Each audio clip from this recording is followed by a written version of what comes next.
What's going on, folks, and welcome into the Monday Morning Wrap here on Sports Tree Ltd. I'm Connor Roundtree, and we're jacked up to bring you another show here on the platform to open up the week. And let me tell you, a bit of a weird weekend in the world of sports, and we'll get into that. But let's start off on the PGA links. Folks, another great showing for us. Our best bets hit, another couple top 20s. Well, we didn't win. We had a lot of top 20 showings, and that is what we need to make some money. In the MLB, the Houston Astros won the World Series for the second time in 6 years. In 2017, they cheated. This year, well, they kind of silenced everyone by winning it cleanly. So we think. In the CFL, on our bracket challenge, if you took the Montreal Alouettes and the BC Lions, you earned yourself 2 points. They both won and advanced on to their respective conference finals, and those will go down next Sunday. In the NFL, the Indianapolis Colts have fired head coach Frank Reich after a 3-5-1 start. And honestly, he actually had a pretty solid tenure in Indianapolis. He finished with a record of 40 wins, 33 losses, and 1 tie. And that gets us into our bump and stump of the week. Our bump of the week, Justin Fields, the most rushing yards by any quarterback in an NFL game in the history of the league. Oh yeah. And not to mention that the kid threw 3 TDs on top of that. He ran for a TD, 4 total touchdowns. Justin Fields. Yeah, folks, that kid is a generational talent and a stud. All right, folks, let's get into our stump of the week now. And our stump is the reason why this was a bit of a weird weekend. The Boston Bruins signed a player this past weekend who put a lollipop in a urinal when he was in school, forced a black classmate with developmental disabilities to eat it, and then beat him. It was all caught on CCTV cameras. Apparently, that was just one case of abuse. The abuse lasted for several years. Mitchell Miller has never issued an apology to the family that was not court-ordered. The captain of the team, Patrice Bergeron, was like, probably not a good idea. Nick Foligno said it's a terrible idea, and that's not what this team is about. And the worst part about this is that the Bruins only cut him after Gary Bettman was like, we don't think this guy's eligible to play in the league. He doesn't really fit at the standard of what a man should be. The Bruins were going to let him play. They're 10-2 right now. They're leading the Atlantic Division. Win at all costs, right? I understand mistakes. You know, you want to fit in when you're younger. You tell a lie. You lose some friends. But it was a lie out of embarrassment or just wanting to fit in, and you learn from that. That is a life lesson. Forcing a kid to eat a urinal lollipop and beating him senseless, a kid that can't defend himself. What are you? Winning over everything, eh, Boston? What a disgusting, disgusting thing to do. This is actually a heinous act. What are you guys thinking? And for Neely to say, well, we obviously didn't do our vetting. All you had to do was Google it. That's how I found out. All you have to do is Google.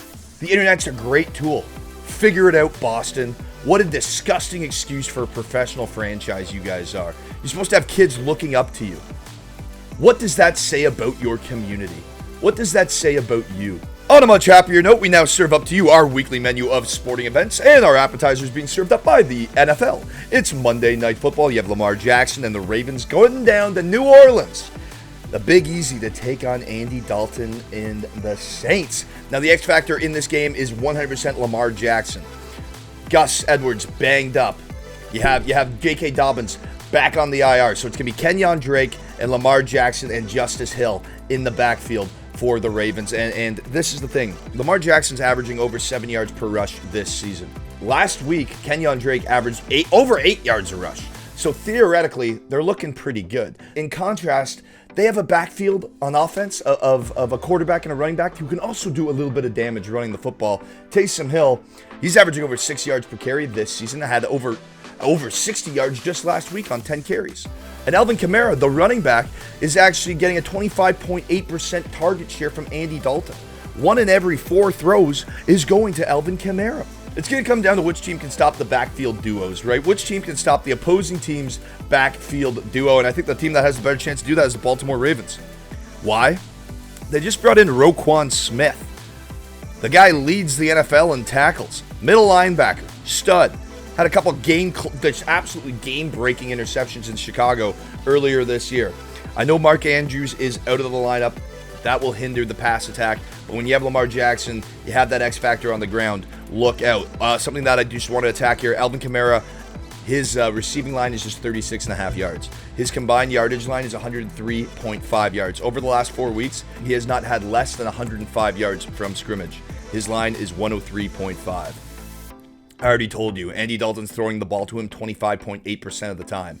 His line for receptions is just 5.5. He's averaging 7.5 targets. The only running back in the NFL averaging more targets is Austin Eckler. So make sure you hop on that Kamara receiving prop. And folks, I'm all over the Ravens tonight. I think they just have more game breakers on offense and on defense. If they can keep Taysom Hill and Alvin Kamara in check, this is the Ravens all day. All right, folks, for your main course, we're going to take our first look at the hardwood for this season of the Monday Morning Wrap, and it's the Milwaukee Bucks making noise through the NBA. Yes, that's right, folks. The only unbeaten team in the association at 9-0, and the Cleveland Cavaliers, well, they're hot on their heels at 8-1 and have won 8 straight games since losing their season opener. The next closest teams in the East all have 6 wins. The Toronto Raptors being one of those teams. Out west, it's the Phoenix Suns at 7-2 who lead the way, and they take on the 76ers on Monday night, in what should be a pretty fun game. Now, another good one on Monday is the aforementioned undefeated Bucks. They take on the 6-3 Atlanta Hawks. I like the Bucks on the road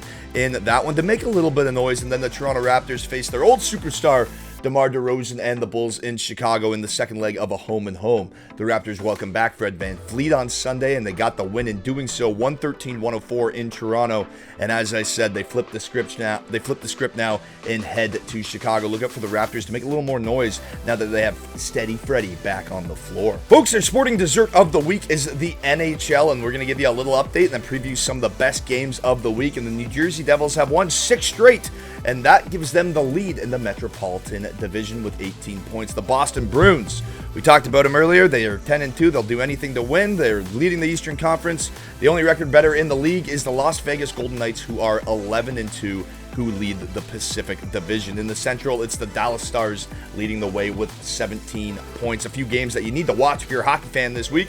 Tuesday night, the Calgary Flames travel to New Jersey to battle the Devils in what should be a pretty fun affair. Calgary has to deal with the Islanders on Monday night, so they should be a little tired taking on a streaking Devils team that'll be fresh, and there should be some decent value on that Devils line. Those very New York Islanders take on the Rangers Tuesday at MSG. It's always fun when those two teams square off, but the Rangers need to tighten up defensively. They're averaging 3 goals against per game, and the Islanders, well, they're averaging over 3 goals per game. So depending on who the starting goalies are, this could be a nice spot for an over. So be cognizant of the starting goalies heading into that matchup on Tuesday. Another great game on Tuesday night at 7 p.m. is the Toronto Maple Leafs versus the Las Vegas Golden Knights. Toronto, they're primed to take on the best team in the league. They've won 3 in a row. However, their top 2 goaltenders are now down on injured reserve. The Vegas Golden Knights have scored over 40 goals this season, and with that in mind and Toronto's firepower, an over could be another good look in Toronto on Tuesday.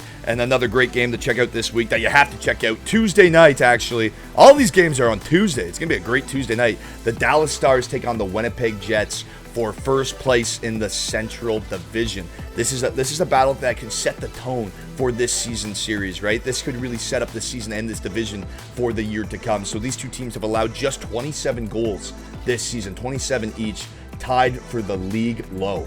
Those are some overs and unders that are looking pretty promising. Just make sure you check out the goalies, because if Igor Shesterkin is going, maybe don't take the over in the Rangers game, depending on what the line is. But yeah, Igor Shesterkin, maybe don't bet against him.